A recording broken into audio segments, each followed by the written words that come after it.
every day you get to come here and see the President of the United States land in your city. From atop a parking garage at PDX to the side of the road along Marine Drive, local folks gathered to catch a glimpse of the president in Portland. It is 10 o'clock. Hi, everyone. I'm Jeff Gianola. The president now resting in Seattle tonight after a packed 4-hour trip here in Portland.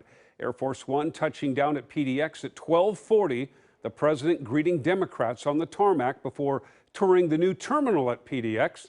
Then at the Oregon National Guard base, he spoke to a crowd that included Portland City Commissioners.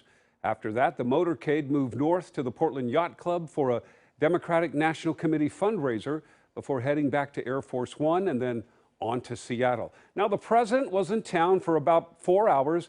Jenny Young with the highlights of that trip. Here is the President of the United States.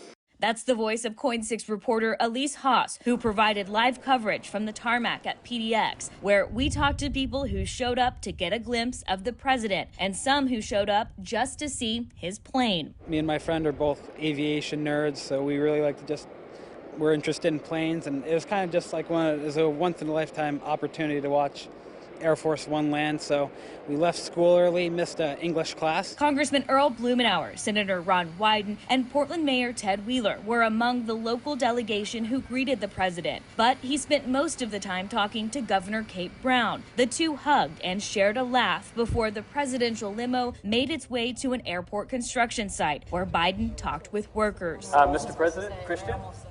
Then it was off to a hangar filled with supporters. At the podium, the president talked infrastructure, specifically funding for airports and building an earthquake-resilient runway at PDX. The project is being modeled on the engineering of an airport that I happened to visit in Japan that remained operational in the face of a devastating earthquake and tsunami in 2011. Before wrapping up remarks, President Biden talked about inflation and high gas prices, blaming Russia and supply chain issues caused by the COVID-19 pandemic. But he spoke about the country's resilience and proclaimed the future is bright. I'm more optimistic about America's potential today than I've been any time in my career.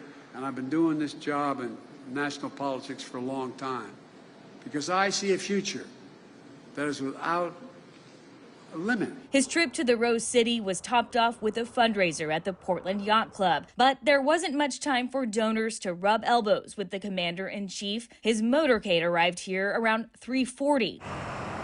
By 4:25, Air Force One was wheels up and headed to Seattle.